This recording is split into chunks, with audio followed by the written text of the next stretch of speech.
Well, hello, General Hospital Daily Recap fans. Today's daily recap is for Wednesday, September the 20th, 2023.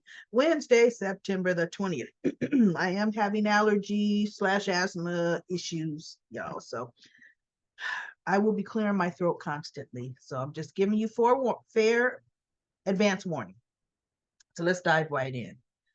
Cody comes all the way clean with Sasha, saying that perhaps had I just completely told you everything I knew and what was happening, none of this would have happened to you. And so Sasha's like, what you mean? He goes, Wu was paying me to let the people win. She wanted to win and let the people lose. She wanted to lose. He says, and I knew Gladys was losing way more money than she had. He says, I didn't find out till later that she was your, guardian. Because remember, she didn't tell to Cody till later. One day when they were having that hard bread at ELQ, she mentioned Gladys is the conservator of her estate. And that's when he knew.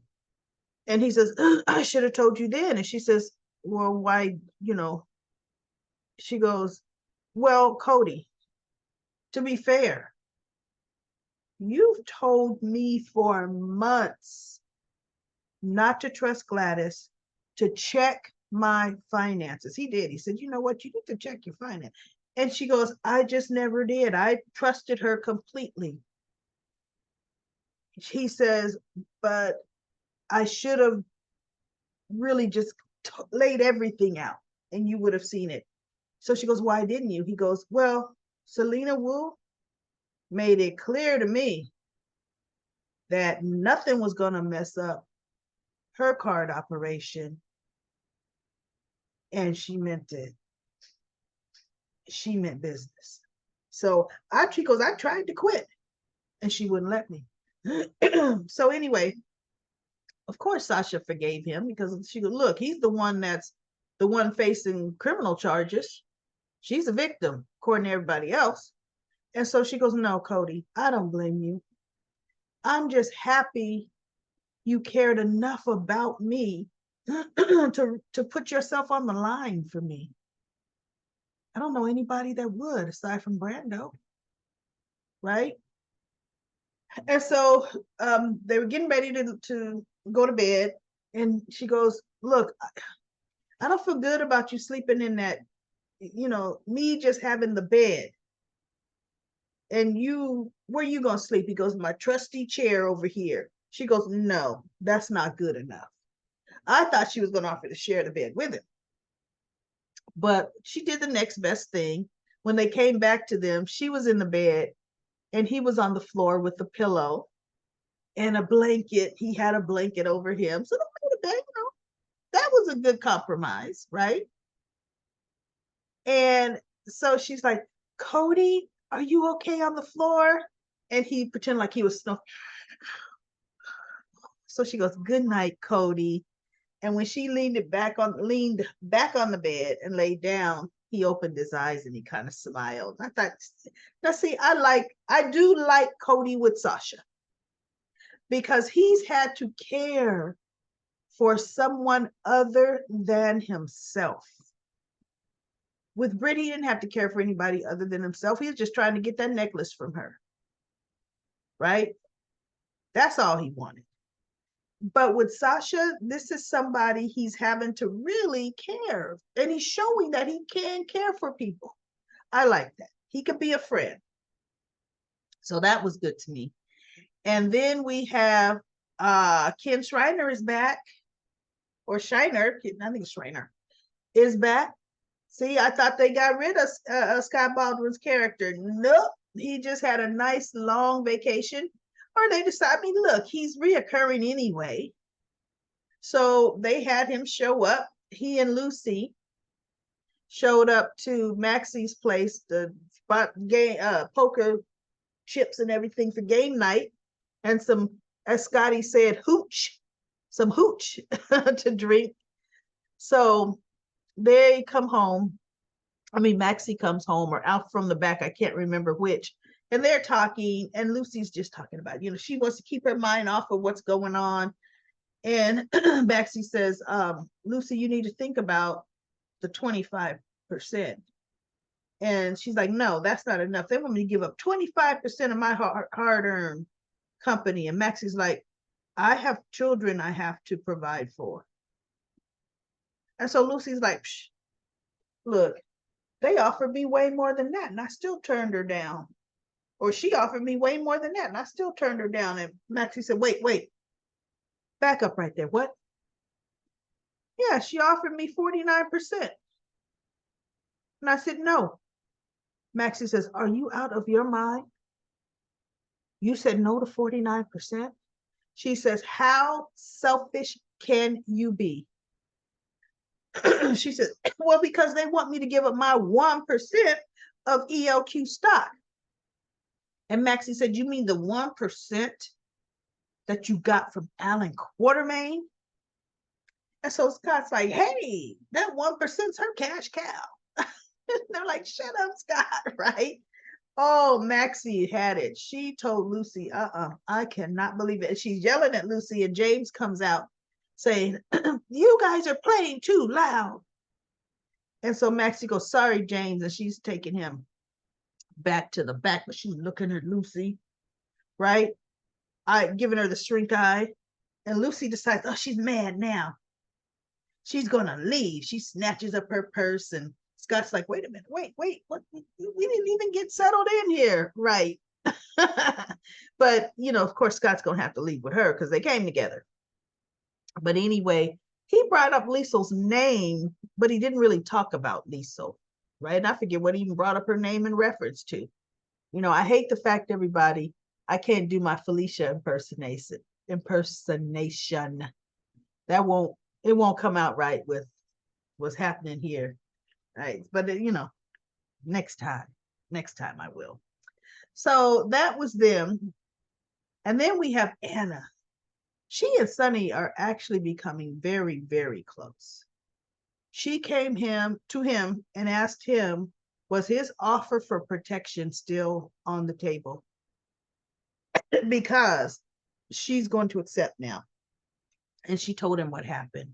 And she said, Sonny, they proved that they could get to me at any time. And he goes, it's done. And so she said, he goes, you won't even know they're there. She goes, yeah, I will. But thank you. She's like, I know this been more than once that they've been in my room. And so she also tells him, look, I'm beginning to think my house burning down, because see, that's personal to me. My room being destroyed and vandalized, that's personal to me. She said, the shooting was in a public place. She's like, I kind of think now that was for you, to send a message to you. And he goes, you think so? She goes, yeah. He says, you think it's Pikeman? She goes, Pikeman, WSB, could be Pikeman and the WSB. She goes, there's a connection. There's some kind of connection between Pikeman and the WSB. She's saying, so be careful, please. And he goes, good to know. Thanks for letting me know that. Because see, he knows Pikeman is still pushing for him to do another shit. They want him to get busted. They want him to. WSB too. And could definitely the feds. So he's going to have to really figure this out and solve this problem. What good is Brick? Brick should be giving him some more information. Okay, Stephen A., I know it's football season, but Brick needs to do better. I'm just saying. Now, this is what pissed me off, y'all. Valentine takes Charlotte to Nina's. And Nina gets her settled into the guest room. And I'm thinking, let her put her stuff in the guest room, right? But then you call that girl out, sit her down on the couch with Nina, and both of you talk to her. Neither one of them said a word to her. This child just knowing she got away off scot-free and is just peachy keen with herself. They are doing this 100% the wrong way. I'm very disappointed in Nina and Valentine. So he tells her, okay, you're going to stay here with Nina. And she goes, yeah, I'm okay, Papa. I like Nina. You can go back to Anna. Mm-hmm. No. See, that should have pissed him off even more. Oh, you're saying I could go back to Anna? You mean after you trashed up all her stuff? Yeah, I know it's you. Nina knows it's you. So we're looking at you like it's you. We're not looking at you as if you're some sweet, innocent 15-year-old. The only reason I don't know what I'm about to do with you yet is I'm so upset, Charlotte. But you need to know there's going to be consequences for what you did. Matite, la matite, la petite. I mean, whatever he calls her. La mignette, la petite. Anyway, but no, he goes out to Nina. And Charlotte was in already in, he tucked her in bed before he said goodbye. He didn't tuck her in, he just said goodbye. And Nina, he goes, thank you for keeping her. I don't know what I'm doing here. I don't know how to she goes, Valentine, we'll figure it out. You go back to Anna, and I got this. Okay, I got this. And I'm thinking, you don't have nothing. You're not going to talk to the child and tell her you know. What you going to do, Nina? Next thing you know, you're going to teach her how to cut a baby out of somebody's stomach. What you know.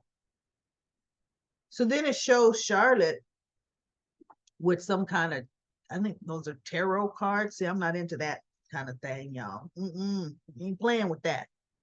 And she's flipping over the tarot card. And I said, uh-oh. Now we got some evil telling her to do some evil, right? Is that what's happening? Where'd she get into that? That's some Victor Cassadine. No, that's not Victor Cassadine. Because who programmed Drew and activated him? Victor was trying to find out what the activation card was. Peter August, and he probably learned that from maybe Nikos, because they went into some crazy stuff too, right? So that girl's playing around with that, and she just like, what they gonna tell me to do next? I gotta kill an animal next. Yeah, okay. Gotta put the animal head in Anna's bed. Yeah, I got that. No, the girl needs some serious help, and what those two are doing is not helping her at all. Not helping her in the least. I'm very disappointed in that. So then Gregory is at the hospital late trying to see if this doctor was in, and it's late for in the evening. I don't know about you, but if my doctor, well, most doctors' offices are in a MOB. They might be close to the office, a hospital, but they're in the whole different building, the medical office building, right? That's where doctors see their patients. Really, come on now. And so Elizabeth is trying to see if he was still there, but she really wasn't trying to see. Finn came off the elevator, so she's like, oh, Finn, guess who's here, right? And he's noticing them kind of looking at each other, and Finn ends up telling him, the concerns that the doctor's treating the disease, not treating him, and not making sure he can live the most comfortable life that he can. And he says, Dad, I wish you would allow me to look for a really good holistic doctor that's going to help you get a better quality of life. Okay. Now, the doctor is a good doctor for diagnosis, but Dad, I think you need someone different. So Gregory ended up agreeing that Elizabeth came back, or he beckoned her over, that she Finn and Elizabeth can find him a new neurologist. Because, look, he ain't married to that doctor anyway. He's just a doctor I see in here. So Tracy comes up and asks Finn, she really needs a good game of backgammon, and she goes, because my granddaughter just laid into me. Oh, Brooklyn, let her have it. She goes, I'm doing all of this for you. Don't tell me she really thinking she gonna try to let Brooklyn run deception. Brooklyn is a music producer, songwriter. That's never her dream for you to now turn me into some kind of beauty corporate. Come on now, right? So Tracy didn't say I plan on giving, but she goes, you know what? I don't care what your plans were, but I'm hoping they were more important to you than having a granddaughter, because now you don't have one. And she turned, goodbye, Tracy. And she turns and walk away, and Tracy's looking like, huh? Right? So she says, my granddaughter laid into me. I could use a drink. Anybody want to go get a drink? And so Gregory's like,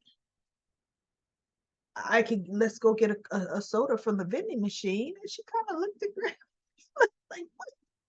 He goes, look, I know you might think it's beneath you, but I'm offering. So she goes, fine. Vending machine cola, So she goes over, she opens up hers, and he's struggling, and he can't even flip the cap of the can. And she's like, are you okay, Gregory? And he's like, no, I'm not okay. He says, and it's time you find out why. I have ALS. And it shook her. She goes, Gregory, no. I mean, she actually was concerned, and it affected her. Wow, Tracy. Okay. And we didn't get into the conversation with them yet, but he told her. Well, I mean, at this stage, pretty much everybody's going to know, because he's fumbling, he's really advancing. So I'm hoping Finn get some breakthrough. And he is. Now that Finn knows, some changes are going to happen, right? So let's go to Comic Corner. I am going to, because we have a lot of comments, I'm going to do them for as long as my voice will allow me to. And I'm going to start from the bottom. Yesterday, I started from the top down. I'm going to go from the bottom up. And here we go.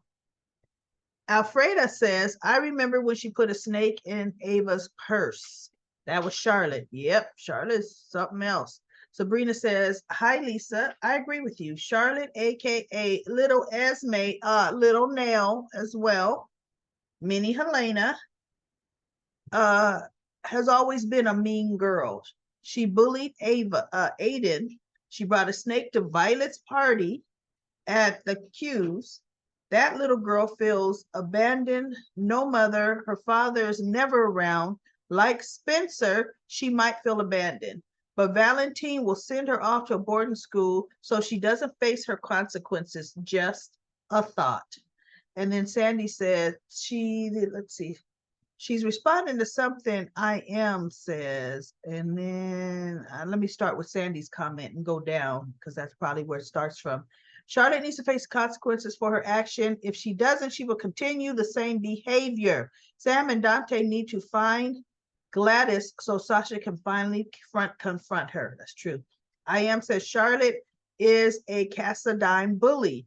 Her behavior are back because Laura's being gone. She's terrorized Aiden when Lulu and Valentine were in a custody battle. Lisa says Charlotte has been taught by Valentine and Nina that it's okay to bully and terrorize anyone who gets in her way because of what she wants. That's true. They didn't see nothing wrong with her bullying Aiden. They really didn't. And that's why Nina got Willow fired. Okay? Uh-huh. Anna Jeanette says, don't forget Nina and Valentine raised Charlotte for a hot minute while Nina was there. Sandy says to I am, if she is not stopped, now just think of what she'll be. She will wait. Just think she'll be heck on wheels. And with Nina around, nothing good can happen. Nope. And then Sabrina says, hi, Lisa. I agree with you. Charlotte, aka Little Esme, oh no, I already read that part. Okay. All right. See, sometimes when you go from the bottom up, you gotta go up and then come down. Lucy says, hi, Daily Recap Lady and fellow GH fan. That's right. Question: why is Dante a falcon? Wait, why is Dante Falconeri putting his job as a police detective on the line? He can get in hot water for helping escape Ferncliff patient. I'm hoping Cody Bell and Sasha go on the run. He knows Mac will never clear things up. He cares about cost and knows he is trying to help Sasha. He didn't get off his butt and help when asked. Heck, Cody started acting crazy to get into Ferncliff at the police station. He told them what Gladys was doing. Yes, he did. Nobody listened to him. Dante apologized and knows he screwed up. That is why he's there to help. Yep, that is true. And Mac would help too. Mac did the same thing to get Cody's mother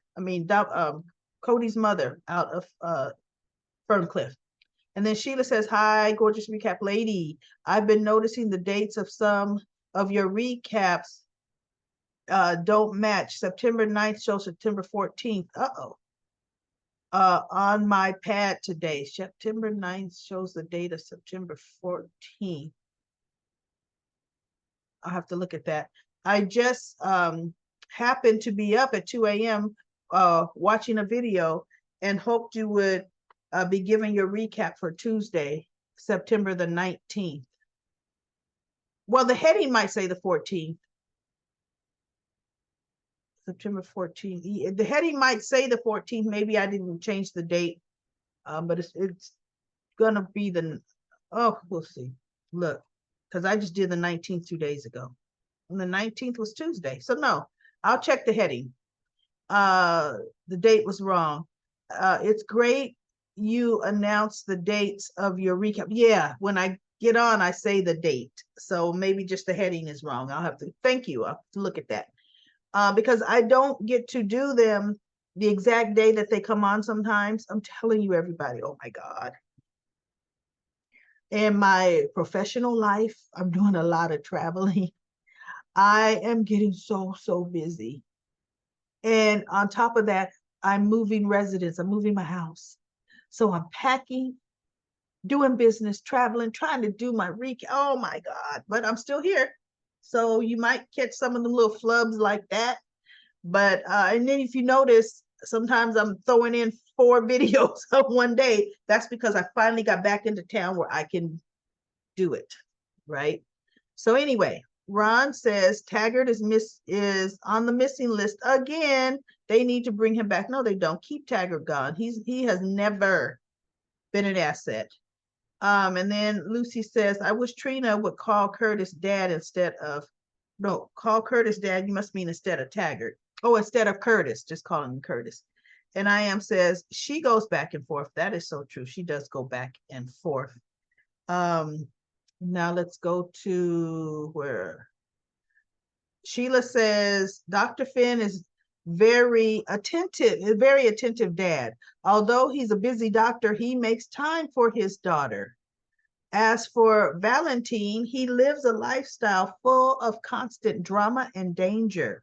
He hasn't been able to settle down anywhere, not even with Anna. Both he and Anna aren't in a good position to have Charlotte full time as yet. In my opinion, unfortunately, Charlotte is suffering from a lack of father time attention and not having her mother and no stability. That is so true. 100% true. But I'm going to tell you something about Anna. Does anybody remember, just like I remember, did Anna raise her only child?